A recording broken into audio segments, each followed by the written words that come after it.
1997. Ay, tandang-tanda. Ano siya, fourth year high school ako noon. Tapos siya naman, graduating siya ng college. Ngayon, Feb 14 yun. Naglalakad ako noon sa TUP. Tapos, hindi kasi ako, supladita ako pag may tumatawag sa akin. Hindi ko pinapansin. Tropahan sila, magpipinsan. Tapos may tinawag ako. Sabi niya, Happy Valentine's. Ganyan siya, sabi niya. Nag-Happy Valentine's din ako kasi parang, ewan ko, in good mood siguro ako nung that time. Tapos, yun, doon na nagsimula. Pumupunta ako sa kanila. Hanggang sa,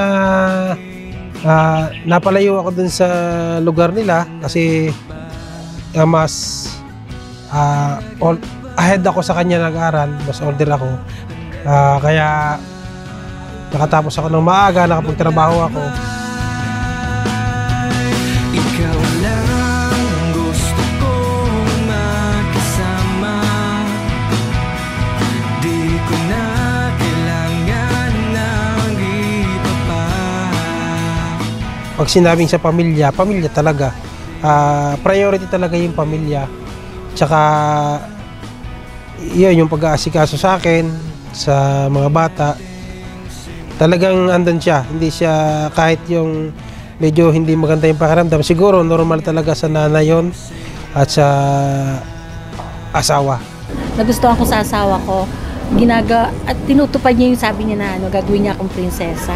For 21 years, never niya ako inutusan para hindi niya talaga ako inutusan na, oy, maglinis ka ng bahay, magano ka, magsaing ka, magano. Hindi.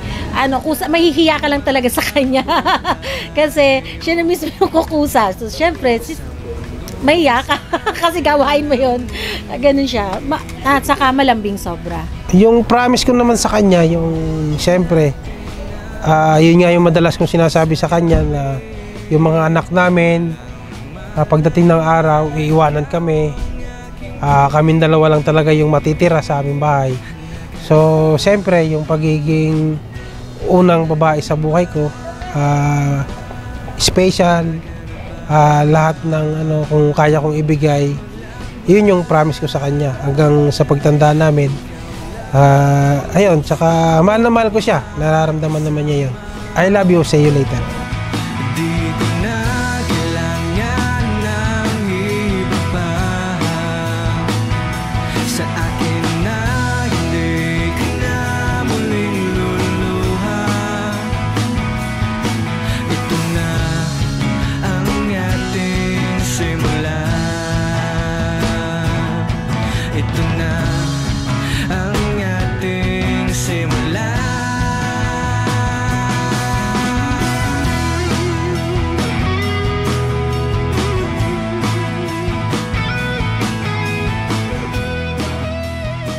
Happy anniversary, mahal! 21 years na tayo! Yee! Sa next year, dalawa ng flowers ko, ha? Civil saka church anniv. Thank you sa lahat. Sa lahat na napakaswerte ko. Thank you kay God kasi ikaw yung binigay niya sa akin, pinahiram niya sa akin. Thank you sa ikaw ang kasama ko sa pagtupad ng mga pangarap ko, pangarap natin. Sabi mo nga, sa huli tayo yung magkasama kasi pagtanda ng mga anak natin, hihiwalay sila sa atin para bumuo ng pamilya. Tayo pa rin hanggang sa huli na tayo yung magpapalitan ng diaper, tayo yung maghugasan ng mga puwet. Thank you, I love you, mahal ko.